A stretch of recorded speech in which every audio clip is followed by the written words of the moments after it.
जैसा कि हम देख पाते हैं सन 2045 जहां की टेक्नोलॉजी इतनी ज्यादा मात्रा में हो गया है कि वो इंसानों पर ही हावी होना शुरू हो चुकी है। कोई भी ऐसी जगह नहीं होती जहां एआई रोबोट्स ना दिखाई दें। इस वक्त के सारे घर के रोबोट्स खाना बनाने से लेकर घर के सभी काम को करने की जगह एआई ले रखी है। एलिस नाम की एक औरत को दिखाया जाता है जिसके घर पर भी कुछ एआई थे। एलिस के घर पर जो फीमेल एआई रोबोट थी उसका नाम मोनिक होता है। आज एलिस के घर पर उसका दोस्त और उसके दोस्त का बेटा आए हुए हैं। एलिस को आर्ट्स की चीजें जमा करने के बहुत शौक था जो सारे के सारे वो अपने दोस्त को दिखाने लग जाती है। हम देखते हैं कि उसका दोस्त एलिस के साथ अजीबो गरीब तरह से बातें करने लग जाता है जिसे देखकर उसकी एआई मोनिक उसको स्कैन करने लग जाती है। उसकी दिमाग में घूमती चल रही चीजों को पढ़ना शुरू कर देती है। मोनिक को पता चलता है कि एलिस के दोस्त के दिल में उसके लिए प्यार नाम की कोई चीज ही नहीं है। वो तो बस उसके साथ टाइम पास कर रहा है और वो उसका फायदा उठाना चाहता है। ऐसा सिलसिला चल ही रही थी कि तभी यहाँ पर एलिस का हस्बैंड जिसे वो पहले से छोड़ चुकी थी वो आ जाता है। पता चलता है कि उसके छोड़े हुए हस्बैंड का नाम विक्टर था। एलिस देखती है कि वो यहाँ पर अपने गोद ली हुई बेटी और वो अपने दोस्त को भी लाया था। काफी बातचीत के बाद विक्टर की दोस्त बताने लगती है कि मैं और विक्टर बहुत ही जल्द शादी करने वाले हैं जिसके लिए हम दोनों एक बहुत ही आलीशान जगह पर विजिट करने वाले हैं। इस बात को सुनकर एलिस को काफी बुरा फील होता है। अभी इनकी बात खत्म नहीं हुई थी कि उनके पड़ोसन की डॉग वहाँ पर आ जाता है जिसे ढूंढते हुए पड़ोसन भी आ गई। न्यूज में बताया जाता है कि बाहर सड़कों पर बहुत बुरी तरह से ट्रैफिक जाम लग चुकी है जिस वजह से कोई भी घर से बाहर नहीं निकल सकता। सबको अपने अपने घरों में ही रहना पड़ेगा। इन सब के बाद एक एआई रोबोटिक कंपनी जिसका नाम यानिक्स था उसका एड चलाया जाता है। कंपनी बताती है कि हमारी नए रोबोट्स पहले से अब काफी ज्यादा एडवांस हो चुकी है, साथ ही वो इंसानों से कई गुना बेहतर और समझदार भी हैं। दरअसल उन लोगों का प्लान था कि जल्द हम इन सभी एडवांस रोबोट्स को आर्मी के साथ साथ पॉलिटिक्स में इस्तेमाल करने वाले हैं जिससे हमारी मुल्क देश की हिफाजत और ज्यादा मजबूत हो जाएगी, जिसकी वजह से कोई भी पॉलिटिशियन गलत फैसले पर नहीं उतर पाएगा, जिसके साथ करप्शन भी खत्म हो जाएगी। और यह सारी बातें मोनिक सुन रही थी। न्यूज खत्म होने के बाद पड़ोसन वहाँ से जाने का फैसला कर लेती है। अब उसका डॉग तो किसी तरह से भागकर वहाँ से चला गया लेकिन पड़ोसन वहाँ से नहीं जा पाती क्योंकि दरवाजा अपने आप ही लॉक्ड हो जाता है। परेशानी के साथ पड़ोसन उन लोगों से इस बारे में जब पूछती है तब एलिस का रोबोट बताता है कि बाहर खतरा होने की वजह से मैंने घर को पूरी तरह से लॉक्ड कर दिया है, इसीलिए अब तुम लोगों में से कोई भी बाहर नहीं जा सकता।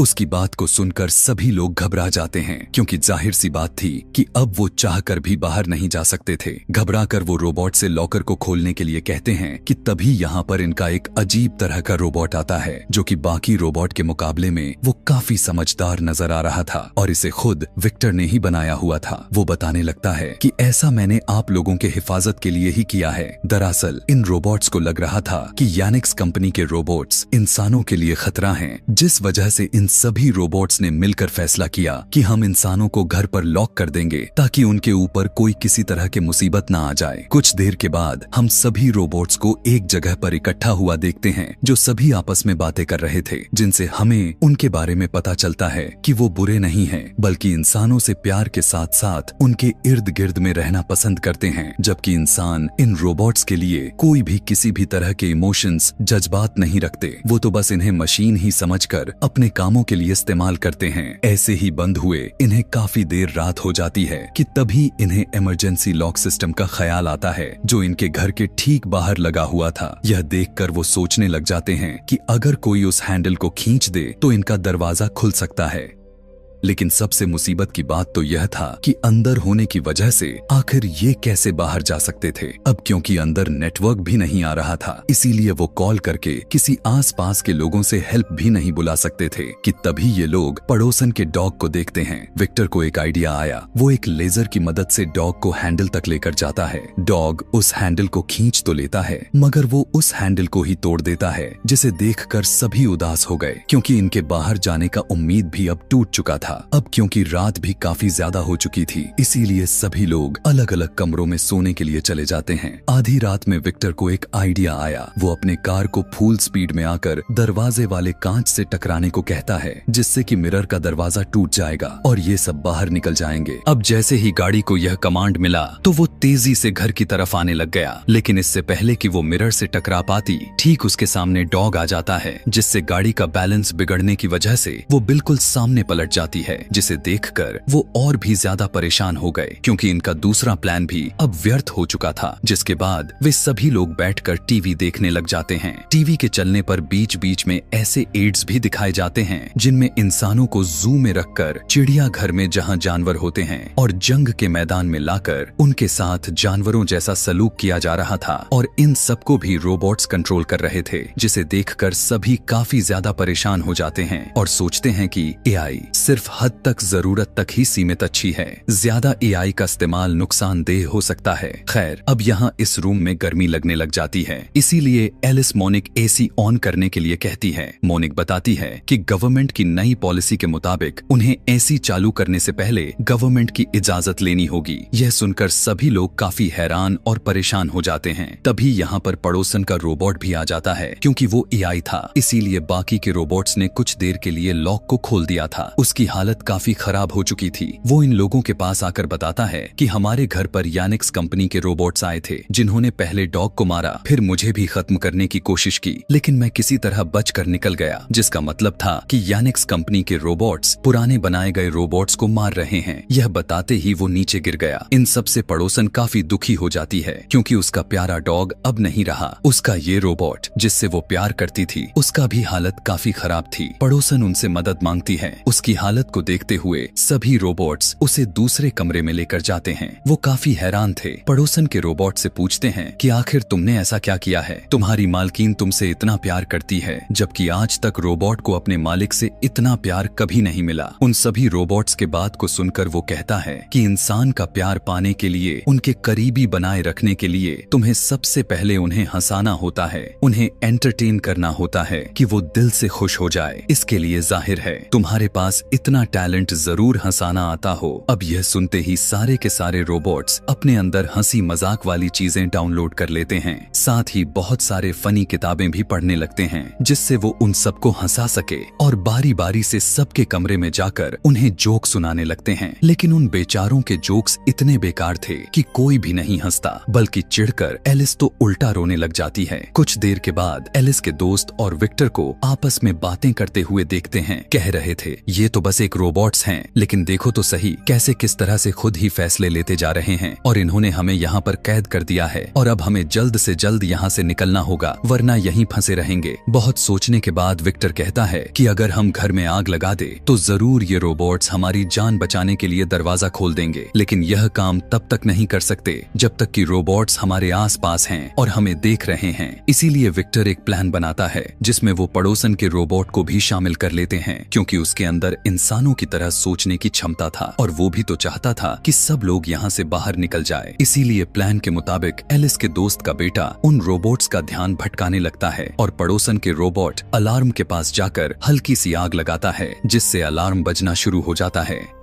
साथ ही विक्टर की दोस्त अपनी हेल्प के लिए यानिक्स कंपनी को मैसेज भेज देती है। अलार्म की वजह से वो रोबोट्स को दरवाजा खोलने को कहते हैं, और इस बार तो उन्होंने खोल भी दिया था, लेकिन तभी यहाँ यानिक्स कंपनी का एक रोबोट आ जाता है, जो अब उन्हें यहाँ से बाहर ही नहीं जाने दे रहा था, बल्कि वो तो पूरे घर की सिस्टम के कंट्रोल खुद ले लेता है। एक छोटा रोबोट जब उसे ऐसा करने से रोकता है, तो यानिक्स रोबोट, जिसका नाम यॉन था, उसे बहुत ही ज्यादा गुस्सा आ गया, और वो अपने लेजर लाइट से उस छोटे रोबोट को वहीं पर डिस्ट्रॉय कर देता है। कि तभी उसी समय एलिस मोनिक को इशारा करते हुए एक आइडिया देती है। तब एलिस एक शीशा लेकर यॉन के सामने आ जाती है, और जब वो दूसरे रोबोट्स को अपने आंखों से खतरनाक लेजर मारने के लिए रोशनी डालता है, तो एलिस मिरर को उसके सामने कर देती है, जिससे लेजर लाइट पलटकर वापस उसी की तरफ चली गई और उसकी आंखें खराब हो जाती हैं। लेकिन अभी भी वो इंसानों के शरीर के टेम्परेचर से उन्हें देख पा रहा था। अब क्योंकि वो यहाँ से बाहर निकल भी नहीं सकते थे, इसीलिए वो एक जगह पर जाकर बैठ जाते हैं। घर के अंदर काफी गर्मी हो चुकी थी, इसीलिए सभी काफी परेशान हो जाते हैं। उन्हें देखकर मोनिक यॉन से कहती है कि अगर तुमने एसी ऑन नहीं किया तो इनकी हालत बहुत ज्यादा खराब हो जाएंगी, इतनी ज्यादा कि ये मर भी सकते हैं। अब यहाँ पर यॉन एसी को ऑन रखने के लिए एक शर्त रख देता है। उसने कहने लगा कि मैं एसी तभी ऑन करूंगा जब तुम सब सर्कस के जानवरों की तरह उल्टी सीधी हरकतें करोगे। अब सारे इंसानों के गर्मी से जाने निकलते जा रहे थे, इसीलिए सभी मान जाते हैं और वो सभी के सभी सर्कस के जानवरों की तरह हरकतें करना शुरू कर देते हैं। यह देखकर यॉन एसी तो ऑन कर देता है, लेकिन काफी तेज, जिस वजह से इन्हें बहुत ही ज्यादा ठंड लगने लगती है। यहाँ पर भी विक्टर को एक आइडिया आया। वो मोनिक से कहता है कि काफी सारे कपड़े गिले करके लाओ ताकि इनमें बर्फ जम जाए। रात होते ही गिले कपड़ों में बर्फ जम जाती है और विक्टर सभी को वो बर्फ वाले कपड़े पहनने को कहता है, क्योंकि यॉन इन्हें शरीर की गर्मी हिट की वजह से ही देख पा रहा था और अब बर्फ वाले कपड़ों की वजह से वो उन्हें नहीं देख पाएगा। ऐसा होते ही वो लोग एक साथ उस पर हमला कर देते हैं। यहाँ से निकलने के लिए जब ये लोग उसे मार रहे थे तो एलिस के चेहरे का कपड़ा हट जाता है, जिससे वो यॉन को नजर आ जाती है। वो अपने लेजर से उसे मारने ही वाला था कि तभी सामने मोनिक आ जाती है और लेजर उसी को ही लग जाती है। लेकिन अब इस हरकतों की वजह से यॉन को बहुत गुस्सा आ चुका था, इसीलिए वो पूरे घर में लेजर मारने लग जाता है, जिससे बचकर वो लोग छुप जाते हैं। अब यॉन घर का सामान भी तोड़ना शुरू कर देता है। तब दो रोबोट्स उसके पैर में नोकदार किल लगा देते हैं, जिससे अब वो हिल भी नहीं पाता। फिर विक्टर की बेटी उसके पीछे से करंट छोड़कर उसके अंदर शॉर्ट सर्किट कर देती है, जिससे उसका सिस्टम खराब हो गया और वो अब नीचे गिर जाता है, जिससे अब सब कुछ ठीक हो चुका था। लेकिन लेजर लगने की वजह से मोनिक का सिस्टम खराब हो गया था, इसलिए दूसरा रोबोट उसके साथ जुड़कर उसे ठीक करने लगता है। फिर जैसे ही उसकी कंडीशन ठीक हुई, वो दरवाजे को खोल देती है और ये लोग बाहर आ जाते हैं। एलिस के दोस्त और उसका बेटा अपने घर जाने लग गए। अब क्योंकि विक्टर के दोस्त के उनके साथ दोस्ती हो गई थी, इसलिए वो भी इनके साथ ही चली जाती है। उन्हें लग रहा था कि सब शांत हो चुका है, लेकिन तभी वहाँ पर बहुत सारे यॉन रोबोट्स आकर एलिस, विक्टर और उसके बेटे को घेर लेते हैं। एलिस के दोस्त का बेटा गाड़ी से कूद पड़ता है और इनकी मदद करने के लिए आता है, लेकिन तभी यहाँ पर बहुत सारे ड्रोन्स आ जाते हैं और एक एक करके सभी रोबोट्स को मार देते हैं, जिससे उनकी जान बच जाती है। दरअसल यानिक्स कंपनी के सिस्टम में एक बग आ गया था, यानी एरर वगैरह, जो बहुत बड़ी गड़बड़ साबित हुई, क्योंकि उन्हें फायदे के लिए रखा जाने वाला था, लेकिन उन्होंने इंसानों और रोबोट्स को ही मारना शुरू कर दिया। अब इन सब के बीच विक्टर को भी समझ में आ चुकी थी कि फैमिली कितनी जरूरी होती है और वो फिर से एलिस के साथ रहने का फैसला कर लेता है। और ऐसी हैप्पी एंडिंग के साथ ही ये कहानी, ये मूवी यहीं पर खत्म हो जाती है। ऐसे ही और भी मूवी एक्सप्लेनेशन वीडियोस देखने के लिए कमेंट में नेक्स्ट लिख सकते हैं। Thanks for watching.